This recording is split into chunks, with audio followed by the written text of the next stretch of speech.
Tagar Institute, Jurnalisme dan Riset.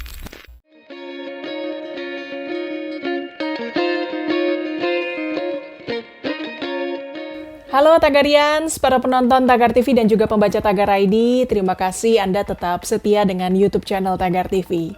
Hari ini saya, Kori Olivia, ingin membacakan ulasan pilihan redaktur Tagar tentang revolusi.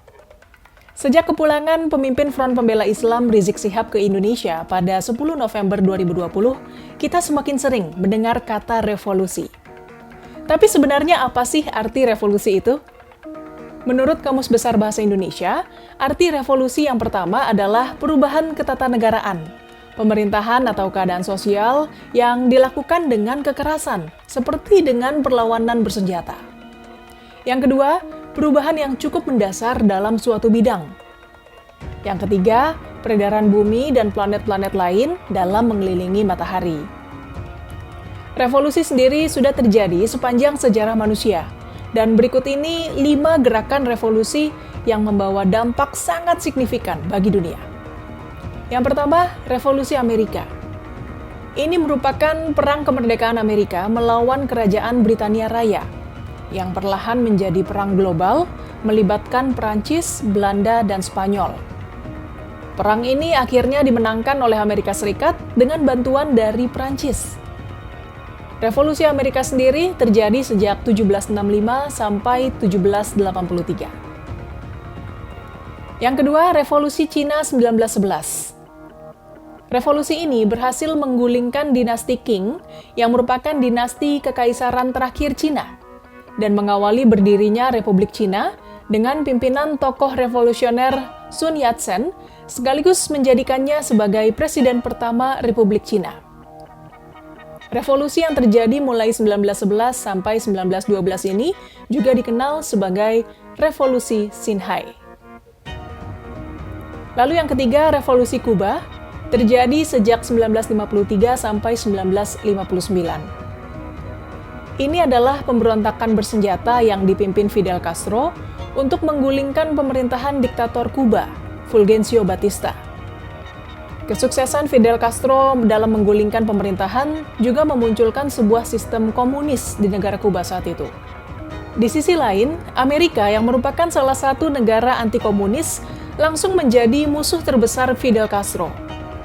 Embargo yang dilakukan Amerika dan sekutunya membuat Kuba dilanda kemiskinan, dan Fidel Castro yang awalnya dielu-elukan, pada akhirnya harus menerima hujatan dan caci maki dari rakyatnya sendiri.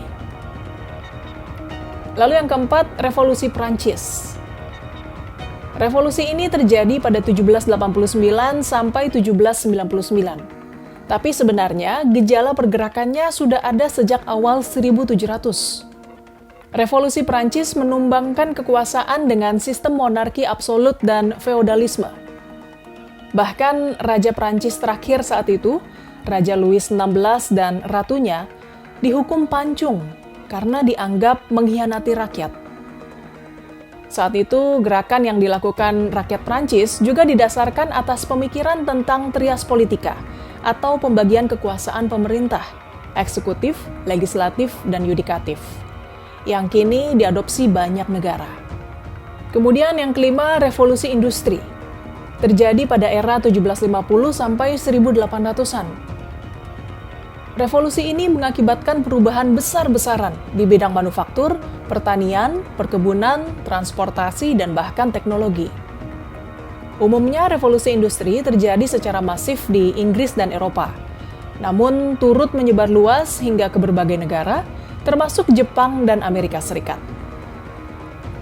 Revolusi industri terjadi akibat masa damai dan tenang di Inggris yang justru memunculkan banyak ilmuwan dan penemu. Di negara kita juga pernah terjadi revolusi, yang dikenal dengan Revolusi Indonesia atau Revolusi Nasional Indonesia. Sebuah konflik bersenjata dan pertentangan diplomasi antara Indonesia melawan Kerajaan Belanda, yang dibantu pihak sekutu diwakili Inggris. Rangkaian peristiwa ini terjadi mulai dari Proklamasi Kemerdekaan Indonesia pada 17 Agustus 1945 sampai 29 Desember 1949. Ketika Kerajaan Belanda akhirnya mengakui kemerdekaan Indonesia. Seiring dengan berjalannya waktu, kata revolusi pun kembali bergaung di Indonesia ketika Joko Widodo menjadi presiden untuk pertama kalinya di tahun 2014.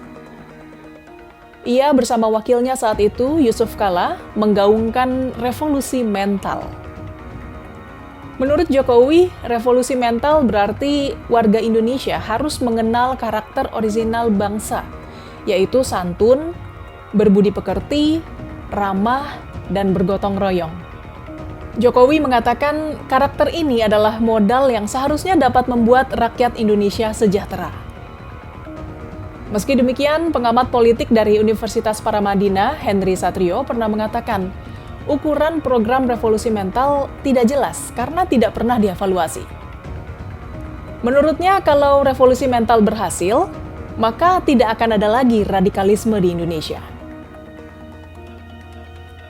Lalu di periode kedua Presiden Jokowi, tepatnya di tengah pandemi corona melanda Indonesia pada tahun 2020 ini, muncul lagi sosok pemimpin Front Pembela Islam Rizik Syihab dan menggaungkan revolusi akhlak.